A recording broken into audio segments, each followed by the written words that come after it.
እንጠይቅሎ በምን ጉዳይ? ይህ የቃለ መጠይቅ ጊዜያችን ነው።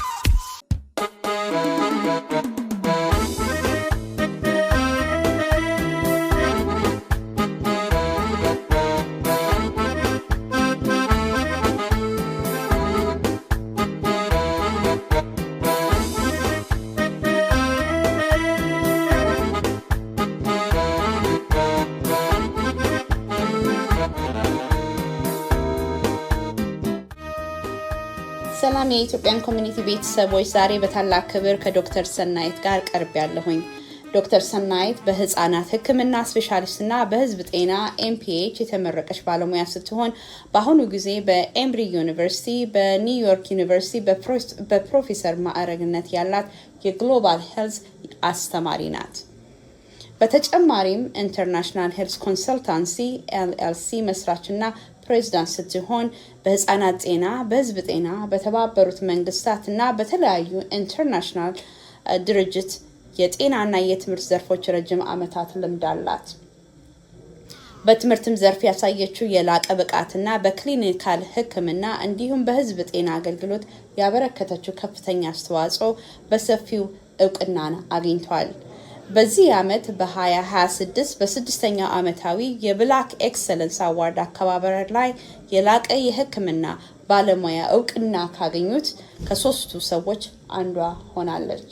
ዶክተር ሰናይት በኢትዮጵያ ኮሚኒቲ በስራ አስፈጻሚነት የሴቶችና የልጆች ጉዳይ እንዲሁም የጤናን በተመለከተ ዶክተሮችን በማስተባበር ሰርታለች። የተለያዩ ዝግጅቶችን በማስተባበር የጤና፣ የልጆች አስተዳደግ፣ የኮሌጅ ሬዲነስ ትምህርትን በመስጠት በብዙ በተለያዩ ዘርፍ አገልግላለች። ዶክተር ሰናይት በመጀመሪያ ጥሪያችንን እዚህ በኮሌጅ ሬዲነስ አንዳንድ ጥያቄዎችን ለመመለስ ፈቃደኛ ሆነሽ ስለመጣሽ በጣም አመሰግንሻለሁ። እኔም አመሰግናለሁ። ዶክተር ሰናይት መቼም አሁን የዘረዘርኩት ትንሽ በጥቂቱ ያደረግሻቸው መካከል ነው። በዓለም አቀፍ በመዘዋወር ብዙ ሰርተሻል። እስቲ አንቺ ደግሞ ትንሽ ከሰራሻቸው አንዳንድ ነገሮችን ብትነግሪኝ። እንግዲህ በትንሹ ለመናገር የመጀመሪያ ስራዬ በአዲስ አበባ ዩኒቨርሲቲ በጥቁር አንበሳ ሆስፒታል በህፃናት ህክምና ዲፓርትመንት ውስጥ ነው የሰራሁት። በማስተማር እና እንዲሁም ህክምና በመስጠት አንዳንድ ሪሰርቾች ወይም ጥናቶችን በመስራት ከዛ በኋላ ግን ወደ ዓለም አቀፍ ድርጅት የጤና ድርጅት ነው የገባሁት። ወርልድ ሄልዝ ኦርጋናይዜሽን የተባበሩት መንግስታት ድርጅት ነው። በዛ ነው የግሎባል ሄልዝ ስራ የጀመረው። ከዛ በኋላ እንግዲህ በተለያዩ የዩናይትድ ኔሽንስ መስሪያ ቤቶች ዩኒሴፍ፣ ዩኤንኤስ እና እንደዚሁም ደግሞ በማማከር አገልግሎት በወርልድ ባንክ፣ በዩኤስአይዲ እና በሲዲሲ ብዙ ስራዎችን ሰርቻለሁ። የተለያዩ ሀገሮችን ኖሬያለሁ። ዋናው ኦፊስ ስዊዘርላንድ ጂኒቫ ውስጥ ነው።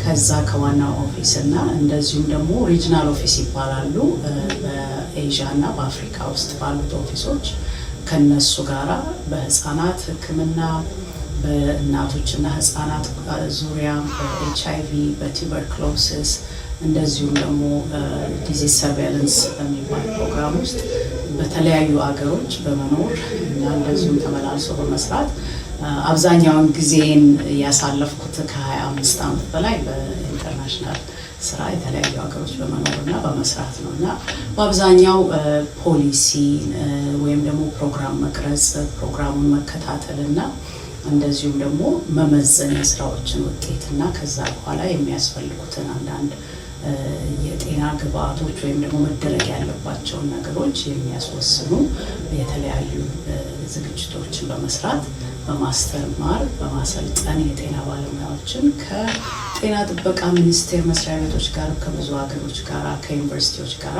በመተባበር ሰርቻለሁ። ያለሽ ሰፊ ልምድ በጣም የሚያስደንቅ ነው። አሁን ወደ ዋና ቃለ መጠይቅ ስንገባ በዚህ ዓመት ብዙ የሁለተኛ ደረጃ ተማሪዎች ተመርቀዋል። ዛሬ እዚህ የተገናኘነው ወላጆች ልጆቻቸውን ወደ ኮሌጅ ከመላካቸው በፊት ምን አይነት ዝግጅት ማድረግ እንዳለባቸው ለመወያየት ነው። መጀመሪያው ጥያቄ ስለ ወላጆች መብት ወይንም parents right ነው። ልጆች ከሁለተኛ ደረጃ ትምህርት ከመመረቃቸው በፊት ወላጆች በልጆቻቸው ትምህርት ላይ ውሳኔ የመስጠት መብት አላቸው። ግን ወደ ኮሌጅ ከሄዱ በኋላ ወላጆች እንደዚህ አይነት መብቶች ይኖራቸዋል ወይ? እንግዲህ ምንድነው ብዙ ጊዜ ወደ ኮሌጅ የሚሄዱ ተማሪዎች 18 ዓመትና ከዛ በላይ ናቸው እና የህጉን ስንመለከት 18 ዓመትና ከዛ በላይ የሆኑ ወጣቶች እንደ አዋቂ ነው የሚቆጠሩት። ስለዚህ ለአዋቂዎች የሚሰጠው መብት ሁሉ አላቸው። በተለይም ደግሞ አሁን ከወላጆች ጋር የሚያያይዘው ነገር ምንድነው?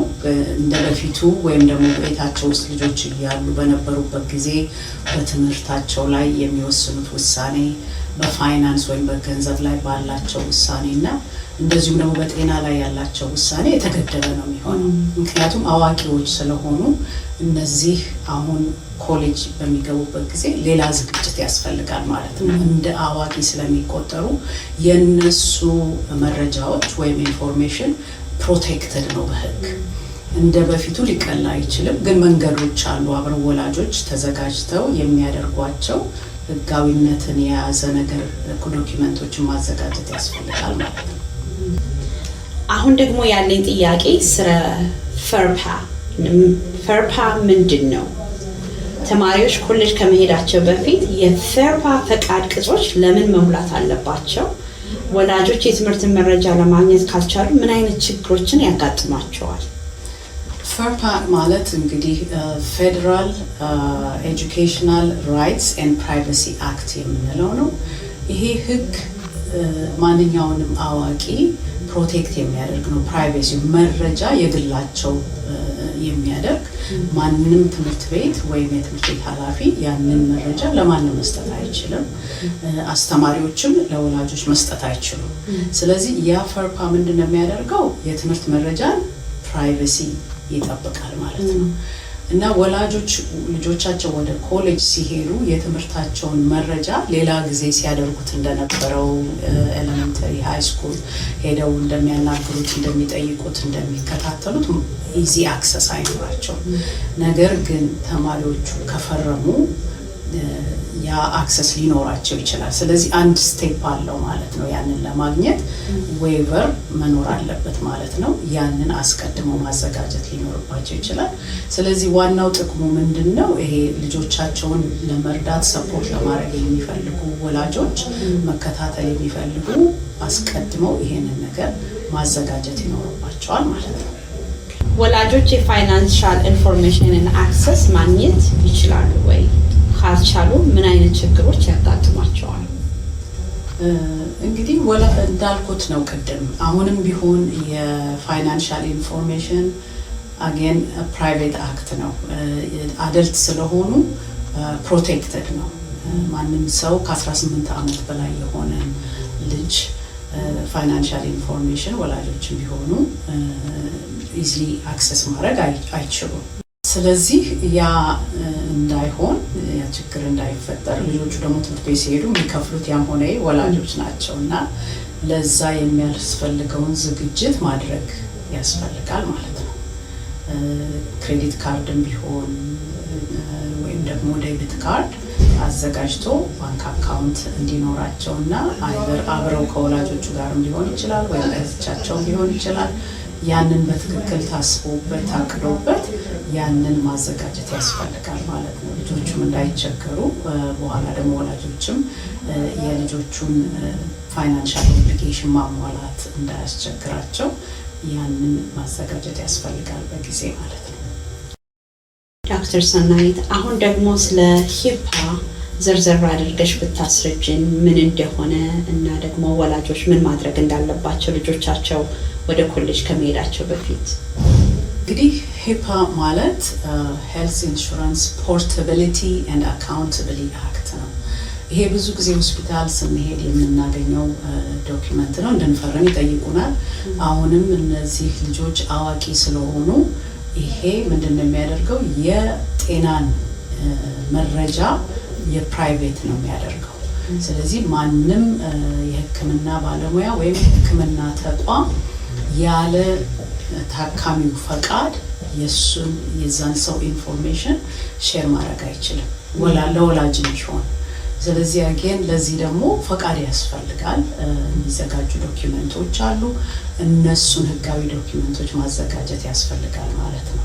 ይሄንን ስናውቅ ነው የምንዘጋጀውና ወላጆች እንግዲህ የትምህርትን ዶክመንት ወይም የትምህርትን መረጃ በተመለከተ ፋይናንስን በተመለከተና ጤናን በተመለከተ ዝግጅቶች ያስፈልጓቸዋል። የሚፈረሙ ወረቀቶች፣ የሚሞሉ ፎርሞችና ህጋዊ ዶክመንቶች አሉ። እነዚህ ማዘጋጀት ያስፈልጋል። ዶክተር ሰናይት እስካሁን ስለ ፈርፓ ተነጋገርን፣ ስለ ሂፓ ተነጋገርን፣ ስለ ፋይናንሻል ኢንፎርሜሽን ኢን አክሰስ ተነጋገርን፣ የሌጋል ዶክመንቶች አስፈላጊ መሆናቸውን ተነጋገርን። ግን እነዚህን ዶክመንቶች የት ነው የሚሞሉት? እንዴት ቤተሰቦች መሙላት ይችላሉ? ስለሱ ደግሞ ትንሽ ብታብራሪልን።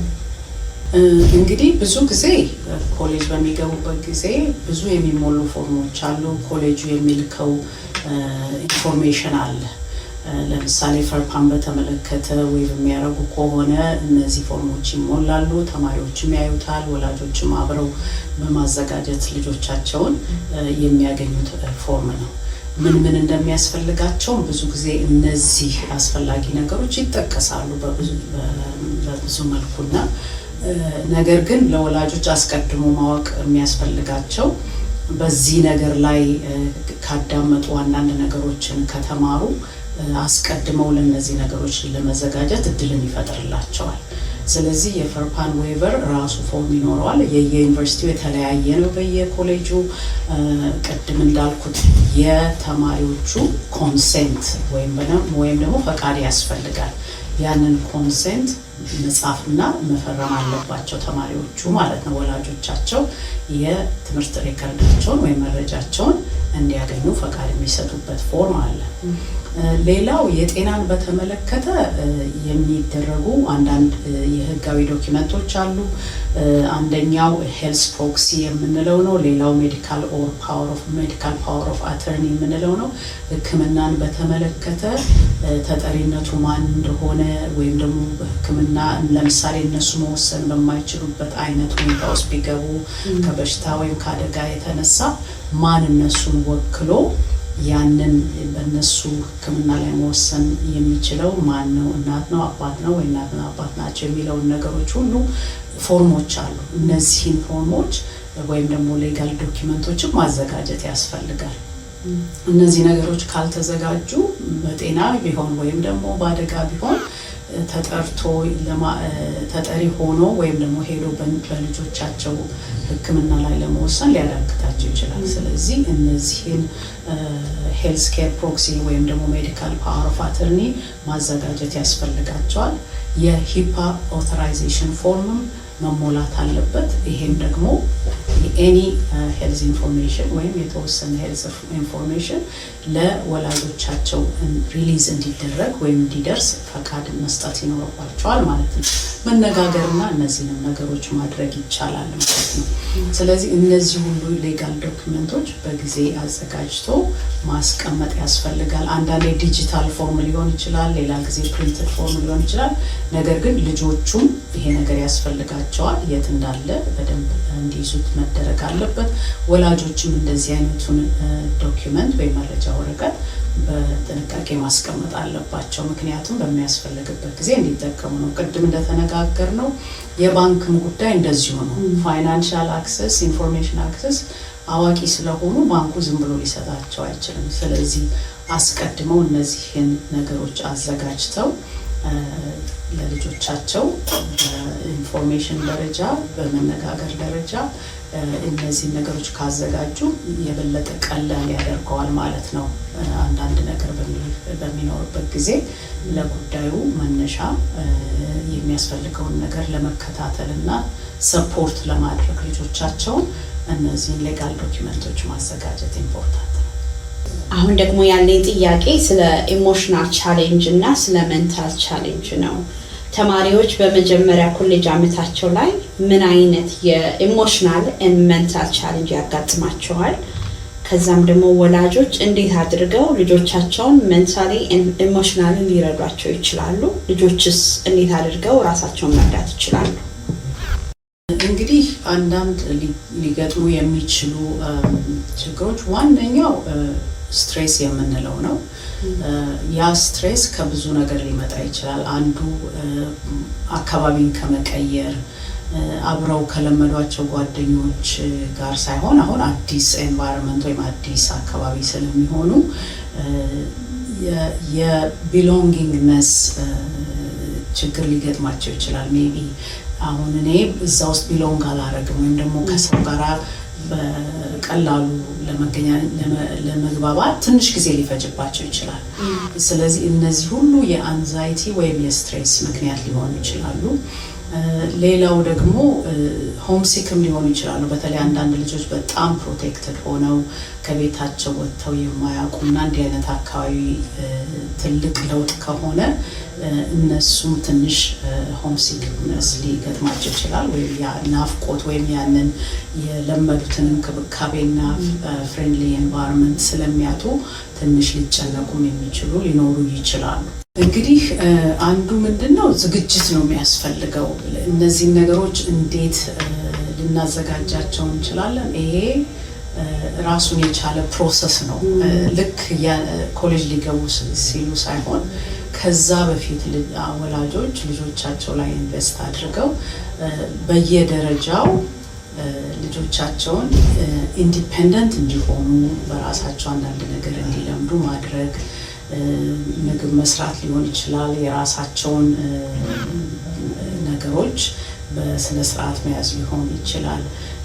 አንዳንድ ነገሮችን ደግሞ መፈጸም ራስን ችሎ ለራሳቸው አድቮኬትን ለማድረግ መመለስ ያለባቸው አንዳንድ ነገሮች ሊኖሩ ይችላሉ እና በየደረጃው ቀስ በቀስ ኢንዲፔንደንስ ወይም ራስን መቻል የሚያስችል አይነት አካሄድ ያስፈልጋል።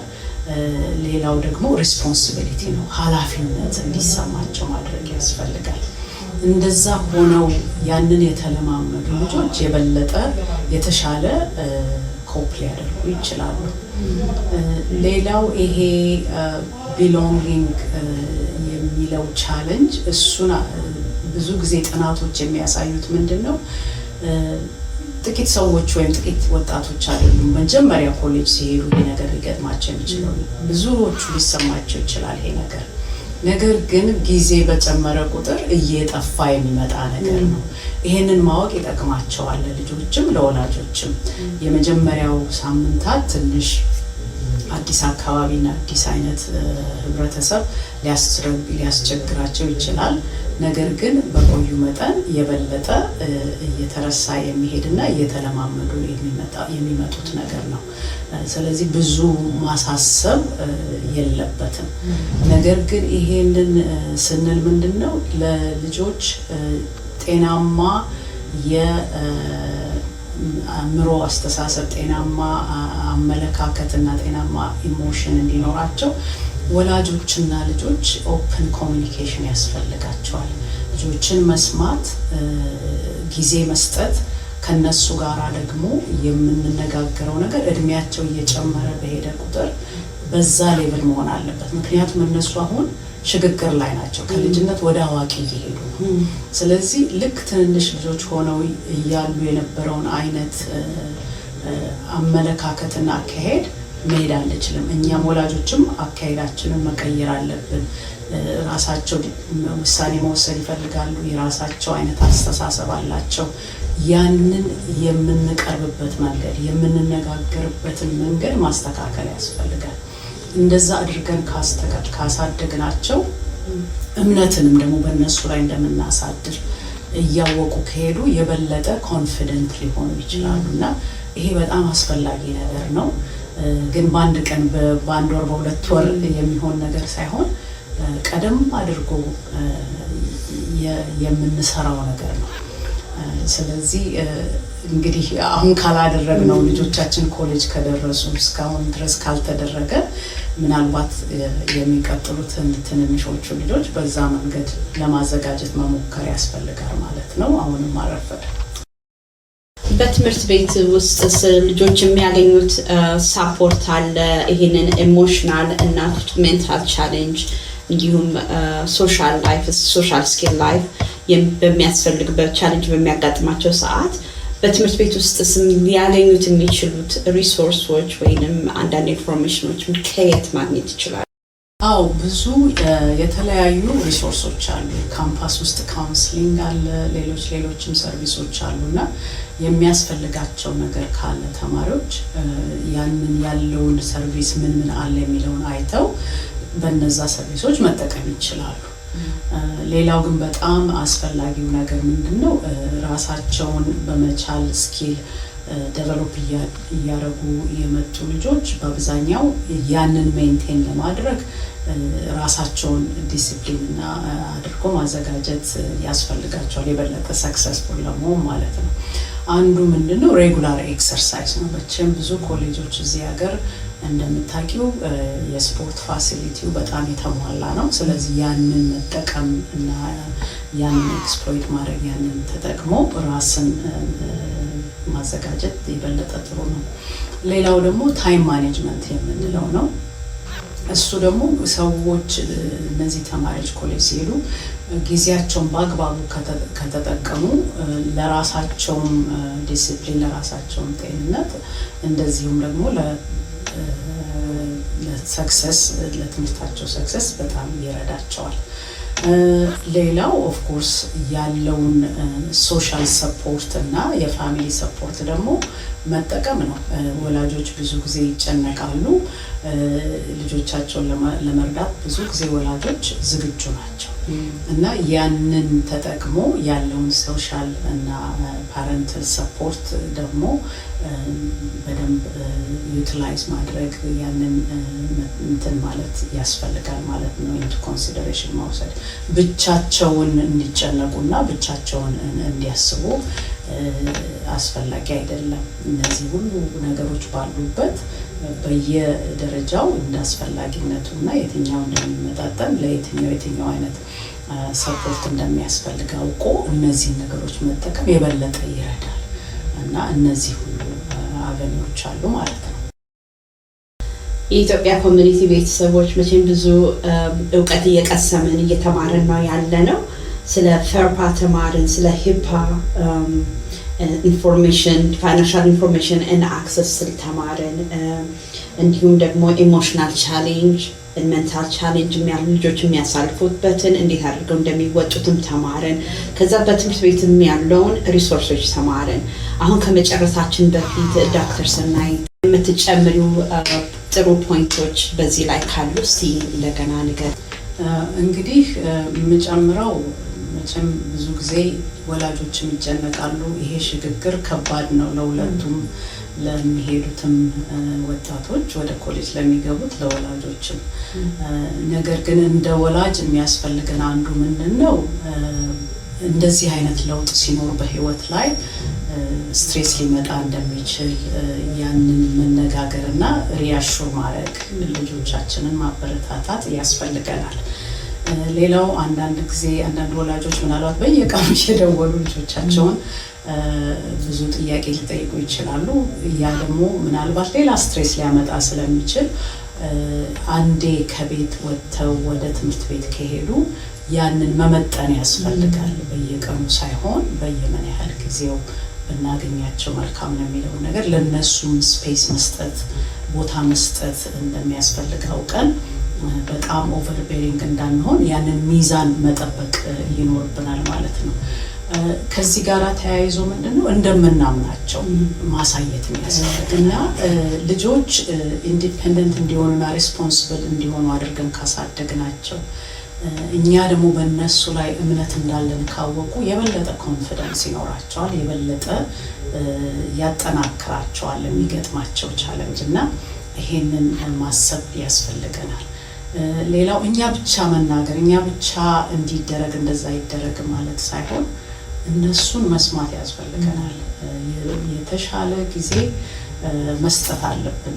የነሱን ችግር የነሱን ያለፉበት ያለውን ነገር ጥሩ ቢሆን መጥፎም ወይም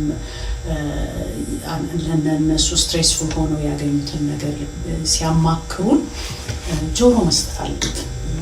በደንብ ሰምተናቸው ግድ ብሎን አዳምጠን ከነሱ ጋራ ዳያሎግ ስናደርግ የበለጠ ጥሩ ውሳኔ ውስጥ መምጣት እንችላለን።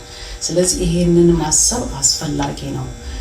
ግን እንዳልኩት ቀደም ብሎ እየዳበረ የሚመጣ ልምምድ ነው ይሄና በዛ ጊዜ ኮሌጅ በሚገቡበት ጊዜ እዛ ላይ ቢልድ እያደረግን ነው የምንሄደው ማለት ነው። በፊት የጀመርነውን ኢንዲፔንደንት የሆኑ ሪስፖንሲብል የሆኑ ሰክሰስፉል የሆኑ ልጆች እንዲኖሩን በደንብ ተዘጋጅተንበት የምናደርገው ነገር ብዙ ዋጋ ይሰጣል።